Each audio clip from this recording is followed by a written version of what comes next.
नमस्कार बच्चों आज हम पाठ 7 दादाजी कहानी का अभ्यास कार्य करेंगे।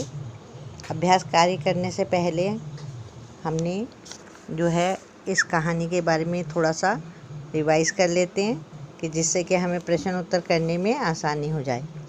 कि सोनाली है एक लड़की जो कि रामपुर गांव में रहती है और वो उनके गांव में एक नदी बहती है। उस गांव के लोग 3 आवाज़ों से उठते हैं। एक तो है आवाज़ नदी की कलकल करती हुई आवाज़, दूसरी है दूर नदी पार बजते ढोल की आवाज़, तीसरी मस्जिद से आती हुई अजान की आवाज़। सोनाली के दादाजी मस्जिद में अजान हर रोज़ पढ़ते हैं। एक रोज़ सोनाली को दादाजी की आवाज़ सुनाई नहीं देती, अजान की आवाज़ नहीं सुनाई देती, तो वो जो है चिंता करने लगती है कि कहीं दादाजी बीमार तो नहीं हो गए। तो और फिर वो दादाजी को देखने के लिए मस्जिद में जाने के लिए सोचती है। तो जाने पर वो सोचती है कि मैं दादाजी के पास जाऊंगी तो कुछ उपहार लेकर ही जाऊं, क्योंकि खाली हाथ जाना अच्छा नहीं लगता। तो दादाजी को अखरोट बड़े पसंद थे, इसलिए उसने अखरोट ले जाना ठीक समझा। और वो सुबह जल्दी उठी और उठकर पहाड़ी के ऊपर चल दी। उसने सर्दी के दिन थे, उसने दस्ताने हाथों में डाले, कोट डाला और जल्दी जल्दी चल पड़ी। और मन में चलते समय ये सोच रही थी कि मैं दादाजी को गिरी निकाल कर इसमें से दूंगी और अखरोट के छिलकों से मैं छोटे छोटे खिलौने बनाऊंगी और दादाजी इसकी माला भी बहुत अच्छी बनाते हैं। इतने में पहाड़ी पर से कहीं से शोर की आवाज़ सुनाई दी। उसने देखा कि गांव के कुछ लड़के उस ओर आ रहे हैं। अब सोनाली जो है डर गई। उसने सोचा कि ये लड़के मुझे मारेंगे और डांट लगाएंगे और अखरोट मेरे से छीन लेंगे, तो वो डर के कारण झाड़ी के पीछे छिप गई। तो एक लड़के ने देखा कि वहाँ पर तो अखरोट है ही नहीं, तो उससे बड़ा गुस्सा आया। उसने कहा कि हम कहाँ गए अखरोट। दूसरे ने कहा कि सोनाली आई होगी, शायद वो ना लेगी हो। तो तीसरा कहने लगा कि हम इतनी दूर आए तो क्या हम खाली हाथ ही जाएंगे, गुस्सा करने लगे। तो इतने में जो थी सोनाली बाहर निकली और उसने कहा कि मैं जो है हम चलो आपस में ये अखरोट बांट लेंगे।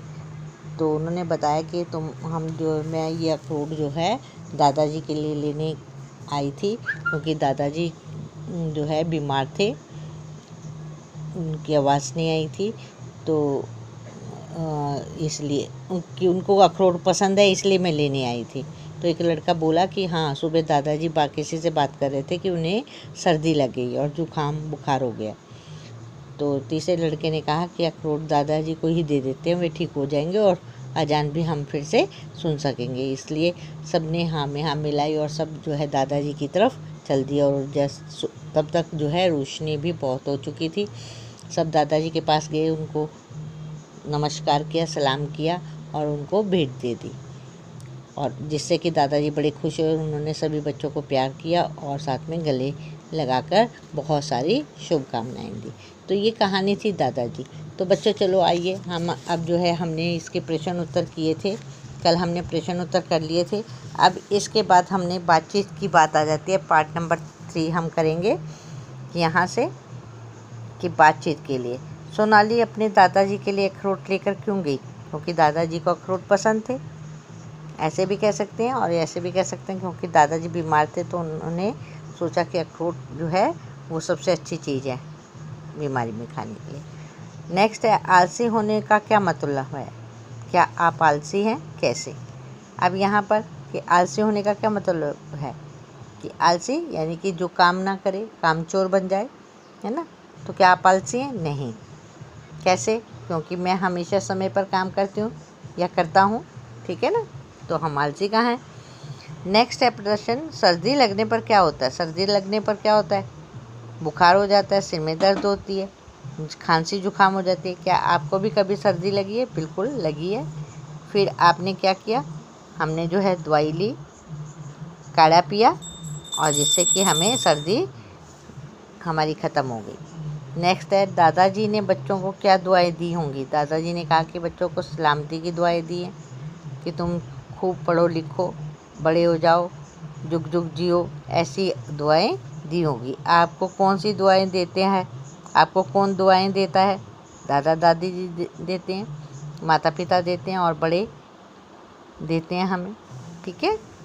नेक्स्ट आता है आपकी बात।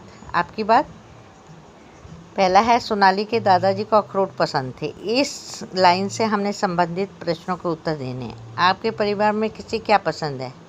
सबकी पसंद अलग अलग है। माता पिताजी को ड्राई फ्रूट्स पसंद है ना। दादा दादी को, उनको भी अखरोट पसंद है।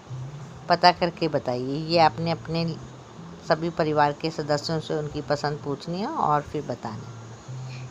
आप अपने दादाजी को भेंट में क्या देना चाहेंगे? ये भी आपके लिए जो है प्रश्न है, तो आप बताएंगे। और क्यों देना चाहेंगे ये भी आप बताएंगे। ठीक है।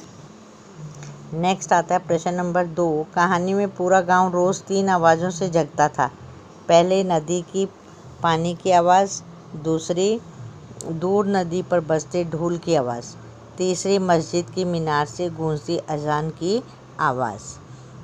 तो पहला आता है प्रश्न, आप रोज़ किसकी आवाज़ सुनकर उठते हैं?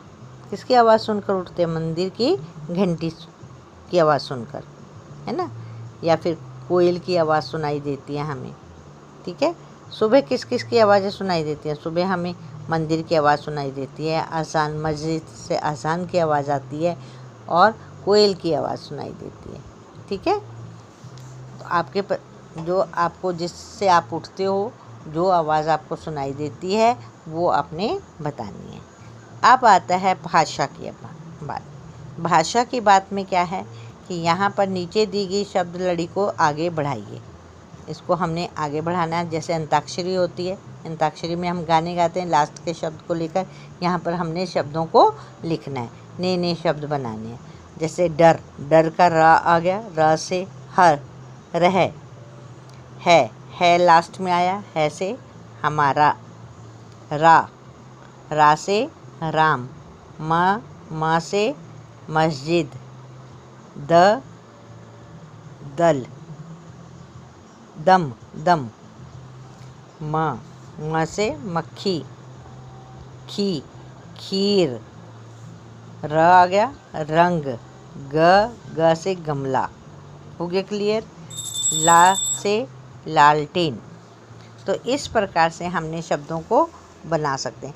ये तो हमारे पास मैंने ये उदाहरण आपको दिखाए हैं, लेकिन आप जो है, जो आपको शब्द आता है कोई और इसके इन शब्दों के अलावा, उनका भी आप इस्तेमाल करके आप शब्द लड़ी को आगे बढ़ा सकते हैं। तो नेक्स्ट आ जाइए प्रश्न नंबर 2। नीचे दिए गए शब्दों को पढ़िए। नीचे शब्द दिए हुए हैं, 2 शब्द दिए हुए हैं। दोनों के वैसे हम पढ़ते समय कई बार हमारी उच्चारण जो है एक जैसा होता है ना, पता ही नहीं चलता। लेकिन हम इनका, ये दोनों ही शब्द जो है अलग अलग होते हैं, इनके अर्थ अलग अलग हैं, है ना। तो हमें कैसे पता चलेगा? हमें जो है पता चलता है वाक्य बनाने पर। जैसे कहा और दूसरा शब्द है कहाँ। ऐसे ही काटा या कांटा, तो दोनों शब्दों में अंतर है। कहा, किसी ने कोई बात कही, कहाँ पर है। ठीक है, ये प्रश्न वाला। काटा, काटना, कांटा होता है चुभने वाला कांटा। ठीक है। तो अब इनके अंतर हमें पता चला, बोलकर भी पता चला। अब इनके बताइए कि इनमें क्या अंतर है। इन शब्दों से एक एक वाक्य बनाना है। हमने वाक्य बनाना है। कहा का पहले बनाते हैं। माँ ने कहा बेटा धीरे चलो। कहा के नीचे हमने अंडरलाइन लगाई क्योंकि इसमें माँ ने कहा बेटा धीरे चलो। दूसरा है कहाँ, तुम्हारा घर कहाँ है, प्रश्नसूचक चिन्ह। अब देखो पता चल गया ना हमें दोनों में क्या अंतर है। उसमें कहा है, इसमें कहाँ है, कि तुम्हारा घर कहाँ है, प्रश्न किया जा रहा है।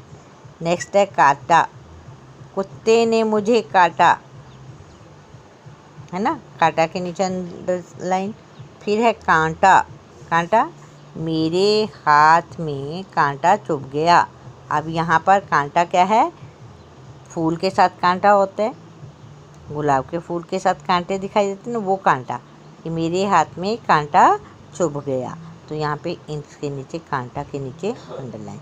तो ये हमें कैसे पता चला कि हम जब बोलते हैं तब नहीं हमें पता चलता कि ये अलग अलग शब्द हैं, लेकिन जब हम शब्दों के अर्थ को देखें, अर्थ को देखकर हमें पता चल जाता है, वाक्य को बनाते समय हमें पता चल जाता है कि इसका अर्थ शब्द का क्या होगा।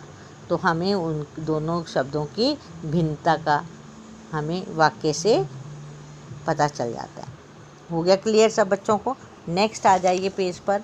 नेक्स्ट पेज पर है नीचे दिए गए वाक्यों में से काम वाले शब्द ढूंढने। काम वाले, जैसे गांव में एक नदी बहती थी, काम होने का पता चल रहा हो, बहती थी, काम वाले शब्द की तरफ लिख लेंगे, अंडरलाइन करेंगे।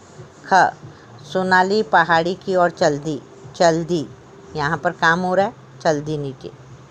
ग, सोनाली ने दादाजी को अखरोट दिए। तो ये सब शब्द जो हैं काम वाले, इनसे काम का होने का पता चलता है। आगे आ जाता है, नेक्स्ट है जीवन मूल्य। जीवन मूल्य, जब आपके दादा दादी या नाना नानी का स्वास्थ्य ठीक नहीं होता तो आप उनकी देखभाल और मदद किस प्रकार करते हैं? कैसे करते हैं? या उन्हें जो है उनकी टांगें दबाते हैं, उन्हें समय पर दवाई देते हैं, पानी देते हैं, और जो वो कहते हैं वो उनका कहना मानते हैं हम। नेक्स्ट आता है, सोनाली सुबह उठती थी और समय पर काम करती थी। क्या आपको भी लगता है सुबह समय पर उठना चाहिए और क्यों? क्या इसके क्या लाभ हो सकते हैं? बिल्कुल ठीक है कि हम भी सुबह जल्दी उठते हैं और जो है काम करते हैं, और मन लगाकर हमारा सुबह जो है जल्दी उठने पर हमारा मन जो है काम करने को करता है। सुबह के उठने के क्या लाभ हो सकते हैं? क्या होते हैं कि जल्दी उठेंगे तो आलस ख़त्म हो जाएगा, हमारा स्वास्थ्य ठीक रहेगा, हमारे जो दिन रोज़ के काम करने में हमें जो है दिल लगेगा, और साथ में हम जो है कभी बीमार नहीं पड़ेंगे। ठीक है। अब आता है कुछ करने के लिए। कुछ करने के लिए अखरोट के छिलके लीजिए और रंग लगाकर अलग अलग तरह के सजाइए। अब यहाँ पर आपने पुस्तक में नहीं करना, ये पुस्तक में आप पेंसिल से ही कछुआ बना सकते हैं। यहाँ पर नीचे नोट दिया हुआ है, अखरोट से कछुआ बनाएं, चिड़िया जुगनू बना सकते हैं, उभरे चित्र बनेंगे। ये आपने चित्र बनाने, ये आप अपने एक हार्ड गत्ता लेकर उसके ऊपर भी बना सकते हैं, और इस बुक में आपने जो है उभरा हुआ होगा तो मुश्किल हो जाएगी लिखने के लिए, इसलिए आपने इसमें सिर्फ चित्र बनाना है। कोई एक चित्र बनाएंगे, चाहे कछुआ बनाएं या चिड़िया बनाएं या जुगनू बनाएं। क्लियर हो गया सब बच्चों को? तो आज जो है हमारे यहाँ पर ये पाठ समाप्त होता है। कल जो है हम फिर मिलेंगे, कल हम भाषा अभ्यास का कार्य करेंगे। तो कल तक के लिए नमस्कार बच्चों।